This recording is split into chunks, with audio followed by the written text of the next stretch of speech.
Look, I caught a frog. Look.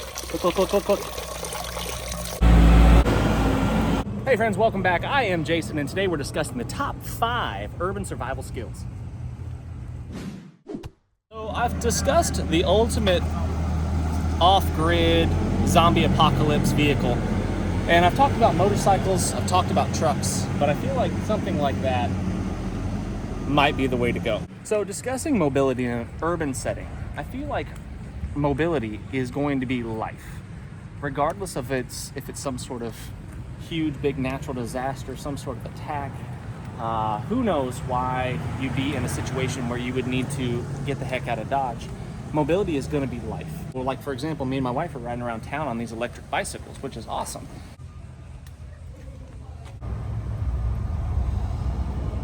So just like with anything else though, with complexity becomes unreliability. Things can inherently go wrong with any kind of mechanized vehicle, especially an electric bicycle. You know, a bicycle like this one that just went by,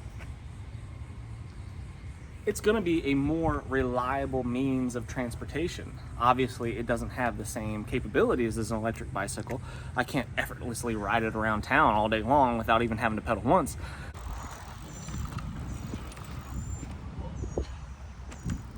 But it is going to be, you know, bomb-proof basically, with the exception of a flat tire or maybe a broken chain, which is very unlikely. I think that a bicycle like that is a game changer. Now, are you fit enough to move on foot without these types of things? Like if something was to happen to our bikes and we needed to walk back to our vehicle to get out of this town because we're visiting, we don't live here.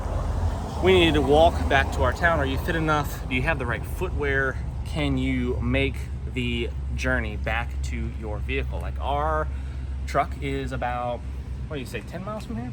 Mm-hmm. Yeah, I'd say our truck is about 10 miles from here. So for us, even in our weekend condition, I'm feeling a little under the weather today and my wife is recovering from knee surgery. 10 miles we could still do in a day's walk.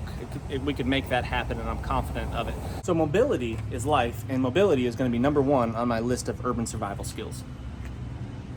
Resourcefulness, improvisation, and just an all-around good attitude is going to be my second one. It's kind of a conglomerate. Just having the positive mindset that you're going to figure it out. So if you need something, you're lacking a piece of gear and equipment to get you out of a sticky situation. If you're thirsty and you need to find something to drink and you don't necessarily have all the things that you'd like to have with you, are you willing, are you able, are you capable of improvising a little bit and making stuff happen? Like water, for example. Any of you pool guys out there that know anything about pools, this water right here is heavily chlorinated. Well, it's probably going to be free of some sort of microorganisms living in it because of that chlorine. What will happen if I just drink that as is? Let me know in the comment section, you pool guys that know something about high volumes of chlorine. I can smell it on my hands. But there's also other sources. There's irrigation lines, which typically in this area I think is non-potable water, so you probably shouldn't drink it. You may or may not be okay if you drink non-potable water, but it's a risk just like anything else. Water lines that you could possibly tap into. If it's made of PVC, you could just break PVC lines and tap into those and collect the water. Do you have a way to store that water, carry the water with you? In urban areas, there's water bottles, trash stuff on the ground everywhere, and it's fairly easy to find some sort of container, usually plastic containers, which is less than ideal, but it will work in a pinch.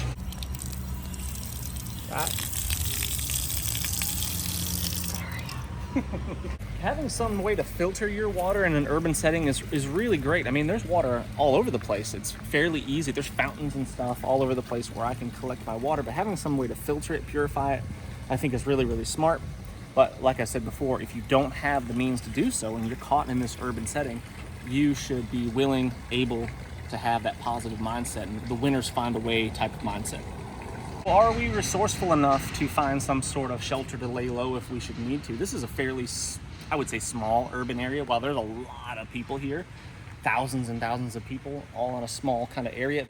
While it's a very congested area, it's not that big overall. I'm not in like a huge metropolis like Atlanta or Los Angeles or something like that. And I don't like to go to those places for a lot of reasons, but Panama City though, do you see how massive? Yeah, Panama City is definitely big for sure, but we're outside of that already, which is great.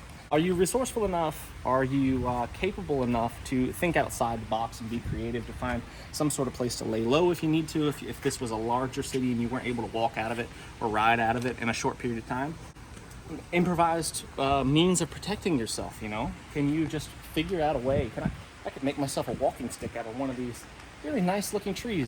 3 and 4 down here, which is a very effective means of protecting myself.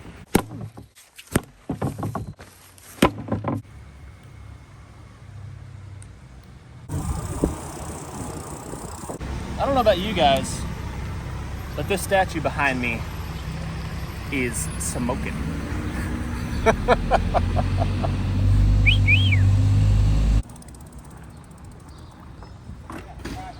Number 3 on the list is going to be navigation. Can you find your way to and from where you need to go?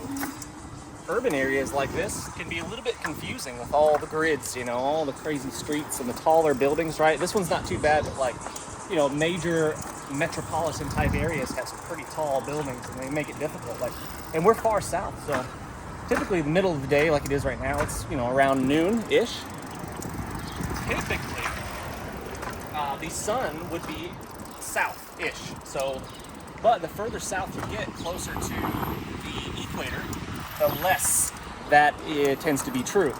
So, unless you watch the sun rise and the sun set, it makes it a little bit more tricky. So having a way to navigate, other than just using the sun or the moon or whatever, like a button compass that I keep in my belt, or I have an actual compass in my pack right here, that will allow me to get myself to where I need to go. Another means of navigation, let's say you weren't real confident on which way was what. You didn't know which way north was. Couldn't see the sun, it was a cloudy day or whatever, who knows. Another way to get your lay of the land is just getting to high ground, like something like this. I don't know if it's possible to climb something like that without a ladder to get to that first rung on the ladder that's on that tank. But you could probably get to one of the tops of these buildings fairly easily, and you could get a lay of the land and figure out what's what. So number 4 is going to be situational awareness, and that is going to be situationally dependent. How high your level of awareness needs to be is going to be dictated by where you are. Just like in a wilderness setting, if I'm surrounded by lions and tigers and bears, my situational awareness is probably going to be elevated slightly. If I'm in a fairly safe area like this, then my situational awareness doesn't have to be quite so high. But despite that, there's still crazy people in large congested areas, and you need to be aware of your surroundings. And that can be exhausting to some degree if you have to do it for an extended period of time, and if there was some sort of disaster or attack or something like that, your situational awareness needs to be much, much, much higher. And that can be difficult to do for an extended period of time. And that's where having a buddy, someone else with you to help with that job, can be really, really helpful. So you can switch out. So just like in the military, you know, someone working point, they don't stay on point for too long of a period of time because they just get mentally, emotionally zapped, and they'll switch back and somebody else will take that lead role. Last one, number 5, is going to be first aid and self-defense. I'm going to lump those together because that's if something has gone wrong. That's if you weren't too keyed in, your situational awareness wasn't working, or you got too tired or fatigued, or you just made a mistake, or you just got caught off guard, which could happen. So you either got hurt or you need to defend yourself, or both. And extend. Oh gosh, combat roll! You got hurt because you needed to defend yourself.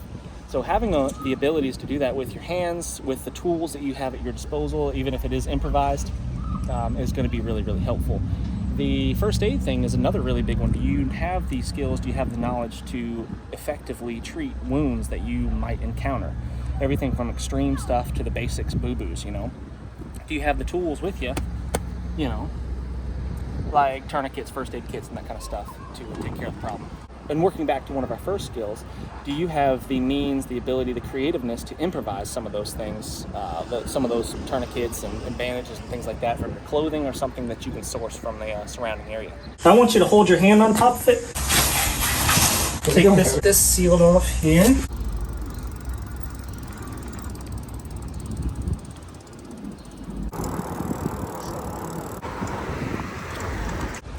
All right, friends, thanks so much for watching. Really do appreciate it. Leave us a comment. Any comment will do. But what I really want to know is who would win in a fight? Shark or giant octopus?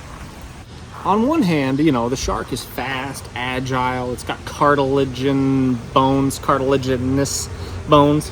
which is great, makes it flexible, nimble, agile in the water.